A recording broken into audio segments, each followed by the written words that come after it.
Hey everyone, hope you're doing well. Just wanted to go over week 7, week 8 information um, and wish everyone well. So in last week's stuff, we talked a bit about labor relations and how labor relations and the application of unions in the healthcare setting or generally in the work setting, how those things are applied. We also looked at dealing with HR as part of a kind of an outbreak. In this case, it was Ebola, but labor management, dealing with labor management, etc., was in our discussion. And then we had a written assignment about a union organizing campaign. So, and what we can say and what we can't say from a managerial perspective.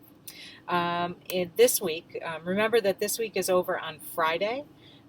So in this week, we're actually going to kind of look at a more overall topic, looking at the importance of HR in making folks productive, improving organizational performance, all of those types of things. So that's going to be our look this week.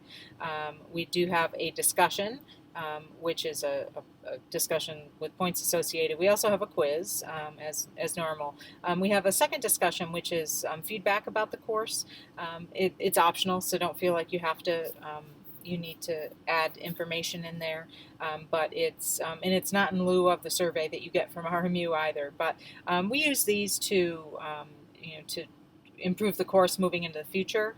This isn't my course. I'm teaching it. This is Professor Ulrich's course, but I'm teaching it to you guys because it was offered as a directed study and part-time staff can't do that. But I will be happy to share the information from the course or from the feedback with Professor Ulrich if you had concerns or issues with any of the content, things that she can change. If you have any issues, concerns, feedback for me personally, obviously I'll take that as well. But that's really what that is about. Let's flip over here to the slides for the quiz.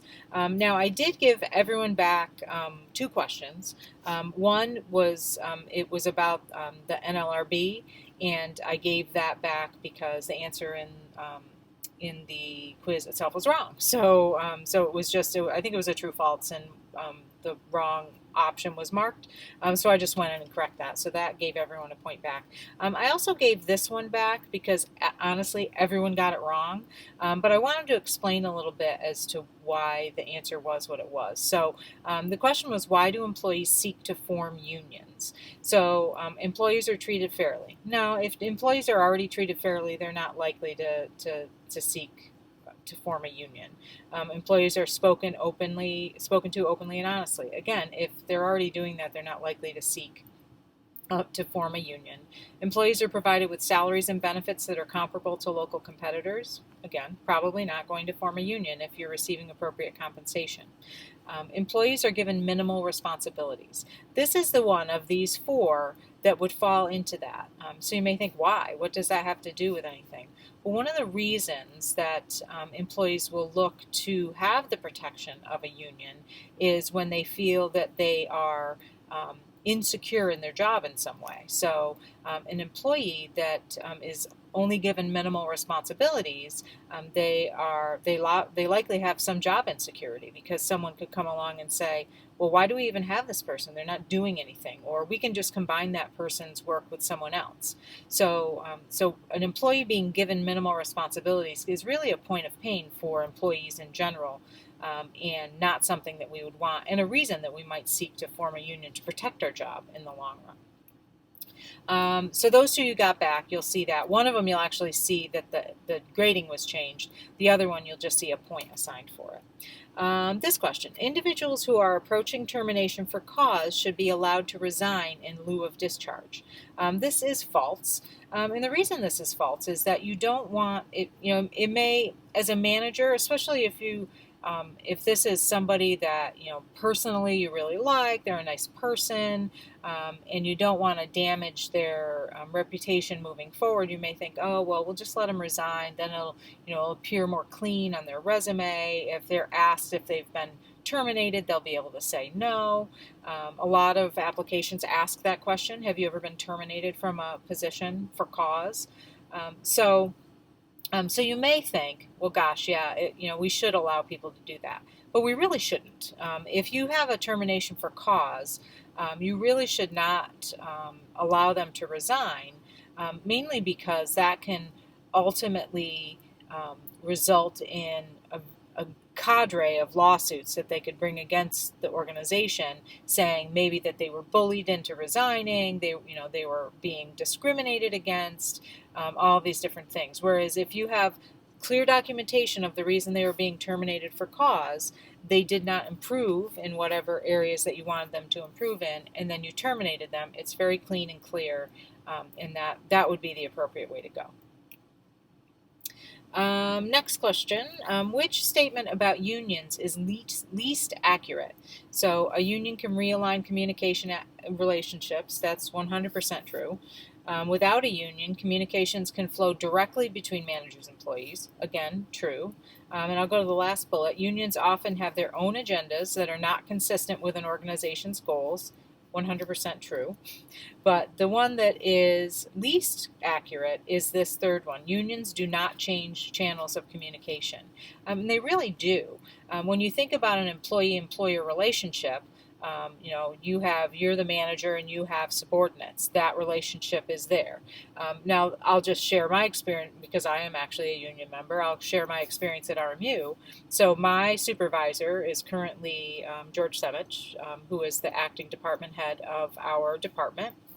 So Dr. Semich is my supervisor, and I would likely just go to him if I had an issue with something or a problem with something. But I do have the opportunity to go to Dr. Foreman, who is kind of our union, he's our representative from the union from our school.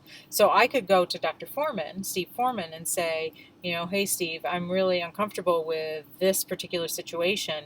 Can you help me with it? And then that gets the union involved in the manager-subordinate relationship. So it really does. Unions really do change those channels of communication. It's not just up the chain of command. There's this separate structure of command on the side that can really be helpful to employees, but sometimes it can be difficult and harmful to communications within an organization. And that's all I've got.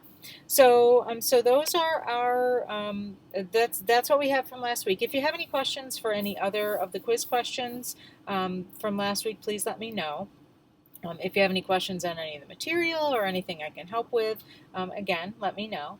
But other than that, that's all we have. So like I said last week, I think the bulk of you are done at this point, or past the summer will be done. So congrats. I'm really proud of all of you, and glad that, you may wonder why I'm sitting in the car. Clearly I'm sitting in the car. My husband is inside waiting to get fingerprinted for his Florida nursing license. So we're, I'm hanging out in the car. I just decided to get out of the house and ride with him down here. So, and there's only one more in front of him in line, which is good. We've been sitting here for a while. Anyway, so I really give everyone all the credit in the world for sticking things out. It's been, I think I said in the announcement, this past term, especially the past 6-7 weeks or so, have been difficult at best, and worse than that at other parts of time. So I really commend everyone for sticking it out. If you are some of the folks that I think actually all of you guys I won't see again, but I really wish you all the best. So proud of everyone. Congratulations. Hopefully we can all celebrate when we get back together as humans as opposed to just faces on the screen. But hopefully we can all celebrate and enjoy the fruits of your hard work over the past several years. So wish you all well. If there's anything I can do for you now or in the future, please do not hesitate to ask. That's what we're here for. And again, I really commend all of you for sticking it out through this past time. It's been difficult, and I think although ours maybe was a little easier because we were online to begin with, you may have had other classes that had to transition, other things going on as well. And goodness knows, like me personally, I think my personal strife right now has been worse than my professional, just because my courses were already all online. But it just seems like when it rains, it pours sometimes. So I've certainly had a lot going on, and I know that a lot of students have as well. So I wish you all the best. Again, any questions, let me know, and look forward to seeing you at our graduation celebrations coming up. Thanks so much.